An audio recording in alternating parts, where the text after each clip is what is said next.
মুহূর্তে গণ অধিকার পরিষদের সবার সাথেই সম্পর্ক রয়েছে, কারোর সাথে বেশি কারোর সাথে কম সেটি আমি বলবো না। আমাদের 300 আসনে নির্বাচনের প্রস্তুতি রয়েছে। আমরা এখনই কোনো দলকে শত্রু বানাতে চাই না। গণ অধিকার পরিষদের 300 আসনে নির্বাচন করার প্রস্তুতি রয়েছে এবং সেই লক্ষ্যে আমাদের নেতাকর্মীরা গণসংযোগ করছে, মানুষের কাছে যাচ্ছে, তারা মানুষের সাথে শুভেচ্ছা বিনিময় করছে, মানুষের মতামত যাচাইয়ের চেষ্টা করছে। দেখেন, 2022 সাল থেকে বিএনপির সাথে আমাদের যুগপৎ আন্দোলনের সম্পর্ক। যখন হাসিনা ক্ষমতায় তখন কিন্তু আমরা ঐক্যবদ্ধভাবে লড়াই করেছি এবং রাষ্ট্র সংস্কারের কথা মানুষকে আমরা বলেছি। আমরা সেই যুগপৎ আন্দোলনের জায়গা থেকে বিএনপির সাথে আমাদের একটি সম্পর্ক রয়েছে, কিন্তু এখনও পর্যন্ত কোনো দলের সাথে এই নির্বাচন নিয়ে আমাদের কথাবার্তা হয়নি বা নির্বাচনী সমঝোতা হয়নি বা রাজনৈতিক জোট গঠন করব সেটি নিয়েও আলোচনা হয়নি। বিএনপির সাথে যুগপৎ আন্দোলন করার কারণেই মূলত 22 সাল থেকে আমাদের একটি সম্পর্ক রয়েছে এবং সেই সম্পর্ক এখনও পর্যন্ত আছে। শুধু বিএনপি না, বিএনপির বাইরে যে অন্যান্য যুগপৎ আন্দোলনের সারথি বলেন, ফ্যাসিবাদ বিরোধী আন্দোলনের যারা আপনার দল ছিল, রাজনৈতিক শক্তি ছিল, সবার সাথে আমাদের সম্পর্ক রয়েছে।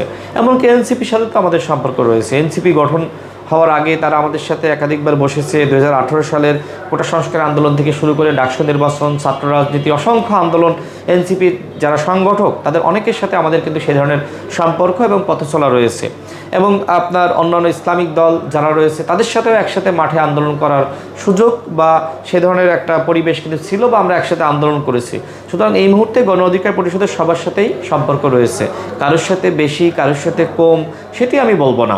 নির্বাচন নিয়ে আমরা যেটি এখনও পর্যন্ত ভাবছি যে আমরা 300 আসনে আমরা নির্বাচন করতে চাই, 300 আসনে আমরা প্রার্থী ঘোষণা করতে চাই এবং সেই লক্ষ্যে কিন্তু আমাদের ইতিমধ্যে আমরা আমাদের প্রস্তুতি আমরা সম্পন্ন করেছি। আমরা ধাপে ধাপে আমাদের সেই প্রার্থীটা আমরা আসলে ঘোষণা করব। বসুন্ধরা ডায়াপেন্ট এখন আরও উন্নত। এই হট এয়ার থ্রো টপশিট দ্রুত শোষণ করে সোনামণিকে দেয় কোমল অনুভূতি। এখন নানান ধরনের কথাবার্তা বলতেই পারে, আমাদের সাথে এখনও পর্যন্ত আসলে নির্বাচনী জোট কারোর সাথে তৈরি হয়নি। 300 আসনে নির্বাচন করার লক্ষ্যেই গণ অধিকার পরিষদ সামনের দিকে এগিয়ে যাচ্ছে। এখন সামনে যখন আপনার তফসিল ঘোষণা করবে তখন হয়তো নির্বাচনী জোট নিয়ে বিভিন্ন দলের সাথে সংগঠনের সাথে আলোচনা হতে পারে, তখনকার বিষয়। আমি আগেই বলেছি যে আমাদের 300 আসনে নির্বাচনের প্রস্তুতি রয়েছে। এখনও পর্যন্ত কোনো দলের সাথে কোনো সংগঠনের সাথে নির্বাচন নিয়ে আমাদের আলোচনা হয়নি। তো নির্বাচন নিয়ে যদি আলোচনা না হয় তাহলে তো আসন ছাড়ের বিষয়টা এটা পরে, বা আসন ফাঁকা করে দিবে সেটা তো পরে। এটা নিয়ে এখনও পর্যন্ত কোনো আলোচনা তো হয়নি। এটা যারা বলছে তারা আসলে এক ধরনের আমাদের সম্পর্কে তারা এক ধরনের গুজব ছড়াচ্ছে। আমরা এখনও পর্যন্ত কোনো দলের সাথে কোনো সংগঠনের সাথে নির্বাচনী জোট আমরা গঠন করিনি। আমরা এই মুহূর্তে আমাদের যে লক্ষ্য গণ অধিকার পরিষদকে সামনের দিকে এগিয়ে নিয়ে যাওয়া এবং একই সাথে যারা ফ্যাসিবাদ বিরোধী শক্তি ছিল তাদের সবার সাথে সম্পর্ক ধরে রাখা। আমরা এখনই কোনো দলকে শত্রু বানাতে চাই না। আমরা এখনই কোনো দলের সাথে আমাদের সম্পর্ক নষ্ট করতে চাই না। ফ্যাসিবাদ বিরোধী লড়াই এখনও পর্যন্ত কিন্তু শেষ হয়ে যায়নি।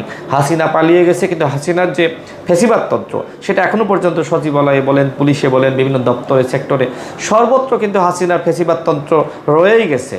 সুতরাং এখনই যদি আমরা নিজেরা কামড়াকামড়ি করি, সম্পর্ক নষ্ট করি, সেটি কোনোভাবেই সঠিক হবে না। হঠাৎ করে যদি আওয়ামী লীগ ফিরে আসে, আওয়ামী লীগের নেতাকর্মীরা যদি হঠাৎ করে মাঠে নামে, তখন কি আপনি এককভাবে প্রতিরোধ গড়ে তুলতে পারবেন? তখন সম্মিলিত শক্তির মাধ্যমেই হাসিনার শক্তিকে মোকাবেলা করতে হবে।